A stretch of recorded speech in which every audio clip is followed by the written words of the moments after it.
जय माता दी, हर हर महादेव। आज की इस वीडियो में हम बात करेंगे कि हमें कौन से महत्वपूर्ण है कार्य जो हर महिला को करने चाहिए और कौन से ऐसे कार्य जो महिला को नहीं करने चाहिए। आप लोगों के डाउट भरे सवाल हैं कि जल का छिड़काव से करते हुए बाहर जाना चाहिए या घर के अंदर से ही कर दें, बाहर से छिड़काव करते हुए अंदर आना चाहिए। इस प्रकार के भी काफी क्वेश्चन हैं, उनके भी हम आपको अच्छे से आंसर देंगे। बहुत महत्वपूर्ण बातें हम इस वीडियो में जानेंगे, इसलिए वीडियो को लास्ट तक जरूर देखें। सबसे पहले तो जो भी महादेव के भक्त हैं सब वीडियो को लाइक करें और कमेंट में हर हर महादेव जरूर लिखें। जानिए, सबसे पहले तो आपको कोशिश करनी चाहिए, अगर आप फ्लैट में रहते हैं, घर में रहते हैं, के दरवाजे से सूर्य देव आपको कहीं से भी दिखाई देते हैं, उनका दर्शन हमें जरूर करना चाहिए। सुबह सुबह आपकी नींद खुल जाती है, उगते हुए सूरज का दर्शन करना बहुत ही अच्छा माना जाता है। इससे हम हेल्दी भी रहते हैं और ये शुभ भी माना जाता है। यही अच्छा होता है अगर उगते हुए सूरज को हम जल देते हैं, अपनी मनोकामना को कहते हैं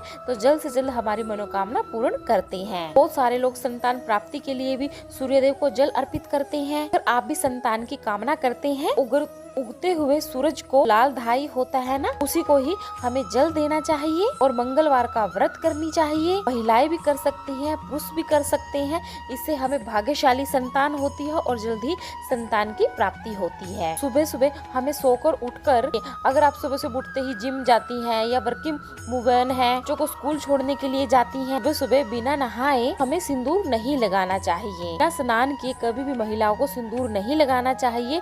सुबह सुबह पहले महिलाओं को उठकर स्नान आदि करने के बाद फिर अपना थोड़ा सिंदूर लगाना चाहिए। माथे पर कुमकुम बिंदी जरूर लगानी चाहिए। ये हर सुहागन को जरूर लगानी चाहिए। इस बात का ध्यान रखिएगा। आपको कहीं जाना है, बिना देरी किए निकलना है, आप नहाने का समय नहीं है आपके पास, तो आप बाकी का मेकअप कर सकते हैं पर सिंदूर नहीं आप लगा सकते। बाल धोते हैं तब आपको बाल धोकर तुरंत आपको फिर सिंदूर, अपने बालों को सुखाकर और तुरंत आपको सिंदूर लगाना चाहिए और उसके बाद ही फिर आपको पूजा आराधना करनी चाहिए। फिर लोग कहते हैं कि गीले बालों में सिंदूर नहीं लगाते हैं, वो आपके अपने घर की परंपरा आप देख लीजिए। पर हर सुहागन महिला को जैसे ही उन्होंने सर धोया है, थोड़ा सा पानी अपने टॉवल से साफ किया अपने सर को और तुरंत अपनी बीचों बीच मांग में लंबा सिंदूर लगा लेना चाहिए। अपनी मांग लेकर कभी भी भगवान की पूजा आराधना नहीं करते। मांग में सिंदूर लगाने के बाद ही हमें पूजा पाठ करनी चाहिए। अगला कार्य है जो कि नहीं करना चाहिए। फिर लोग क्या करते हैं, सुबह उठते ही क्या करते हैं, उठते ही बालों को सुलझाने लग जाते हैं। भाई बाल, चलो फिर महिलाएं बालों को खुला कर फिर सोती हैं और सुबह फिर उठकर बालों को सुलझाने लग जाती हैं, फिर बाकी के काम करती हैं। सुबह उठते ही बाल भी हमें नहीं बनाने चाहिए। जैसे कि आपको सुबह सुबह बच्चों को तैयार करना है स्कूल जाने के लिए, को बस स्टॉप तक छोड़ के आना है, तो आप क्या कीजिए, सबसे पहले अपना ब्रश कीजिए, अपना हाथ मुंह धो लीजिए, फिर आप कंघी कर लीजिए, तो उसके बाद आप कंघी कर फिर आप जा सकते हैं। सुबह सोकर उठते ही काफी महिलाएं क्या करती है, सुबह उठकर ही बेडरूम में कंघी रखती है और उठते ही पहले कंघी करेंगी फिर बाहर निकलेंगी।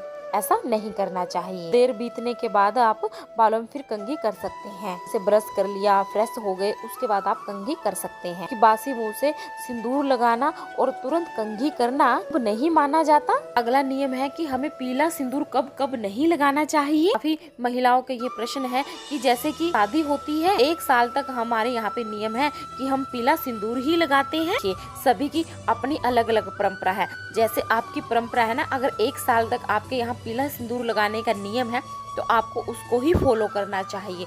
अपने नियमों के साथ कभी भी छेड़छाड़ नहीं करनी चाहिए। किसी भी यूट्यूबर की बातों को सुनकर आपके घर का नियम है उसको आपको जरूर फॉलो करना चाहिए। कि हमारे यहाँ का नियम है कि हमारे यहाँ 1.25 महीना पीला सिंदूर लगाया जाता है। सिख धर्म में छोड़ते हैं, बाकी क्या पीला सिंदूर लगाते हैं 1.25 महीने तक। चाहे तो आप फिर लाल भी लगा सकते हैं। फिर भी आप अपने घर में पूछ लीजिएगा, अगर के यहाँ का नियम है कि 1 साल तक पीला सिंदूर लगाया जाता है तो आपको अपना नियम मानना चाहिए। इस बात का ध्यान रखें, जब पितर पक्ष पड़ता है तब आपको बिल्कुल भी पीले रंग का सिंदूर नहीं लगाना चाहिए। अपने घर के बड़ों से भी पूछ लीजिएगा कि जाने में अनजाने में कोई भी गलती हमसे नहीं होनी चाहिए।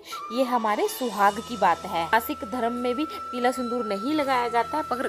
अगर आप लोगों के यहाँ लगाया जाता है, नियम है, तो आप लगाइए। पितृ पक्ष के समय में आपको पीला सिंदूर बिल्कुल भी नहीं लगाना चाहिए। हाँ, लाल वाला सिंदूर आप लगा सकते हैं कि आप लिक्विड सिंदूर लगा सकते हैं, क्योंकि काफी लेडीज वर्किंग है तो वो बिना सिंदूर के बाहर जाएंगी तो अच्छा नहीं होता, तो आप लिक्विड सिंदूर लगा सकती हैं। अगला नियम, जैसे कि घर में दुर्भाग्यवश किसी की मृत्यु हो जाती है, जैसे कि अपने ही रिलेटिव में जिन लोगों से ब्लड रिलेशन है, वैसे में भी पीला सिंदूर नहीं लगाया जाता। उसमें तो लाल सिंदूर भी नहीं लगाते हैं। मजबूरी पड़ जाए, आपको कहीं जाना है, तो आप उस टाइम पे भी लाल या लिक्विड सिंदूर लगा सकती हैं। बच्चे का जब जन्म होता है, जब तक छठी यार नहीं होता, छठी नहीं होती, तो उसमें भी पीला सिंदूर नहीं लगाया सकते हैं। छठी के दिन ही जिनके यहाँ बच्चा होता है, सिंदूरा में से उनको फिर पीला सिंदूर लगाते हैं, घर परिवार के लोग भी लगाते हैं। बाकी अपने बड़ों से आप लोग सलाह ले लीजिए। जल का छिड़काव का नियम सुन लीजिए।